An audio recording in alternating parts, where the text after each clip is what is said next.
Yusuf alayhi salam, when he comes out of jail, right, he's humbled by the circumstances that Allah has put him in over and over again. And yet he's an extremely confident person.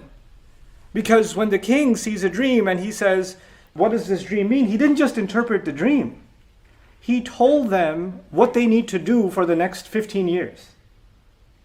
14 years and then one. That's what he told them to do. Like an economic plan, sitting in a jail inmate, look at the reality of it, a jail inmate telling the leader of a country how to run the nation for the next decade and a half. Right? And then not only did that confidence come out, he wasn't even in any position, he was still in the jail cell when he said it.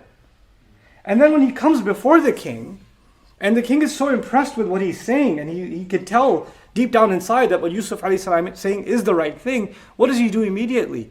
He makes a proclamation, says, اجعلني على خزائن الأرض. Put me in charge of the treasury of the land of Egypt.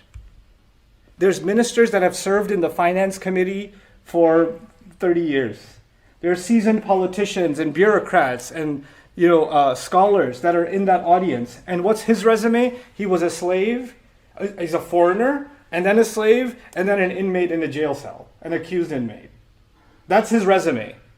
And he comes out of that, instead of thinking, these people are so much more qualified than I am, should I really open my mouth? What are they going to think of me? What are they going to say?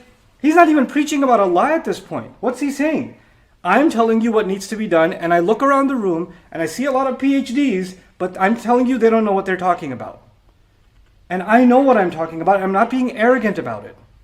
And so I'm going to tell you that you need to if you know what's best for this country, you need to place me in charge. And then he didn't just say place me in charge because I'm better. He says because he gave two qualifications for himself, Hafidhun Amin. He says, one, I will safeguard this duty.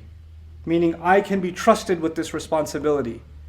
And I'm trustworthy. So he actually highlighted qualities of himself that Allah has given him.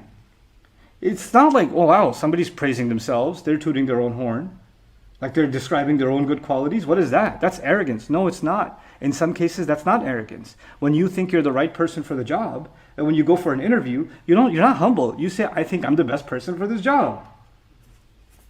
And here's why. You have to demonstrate confidence.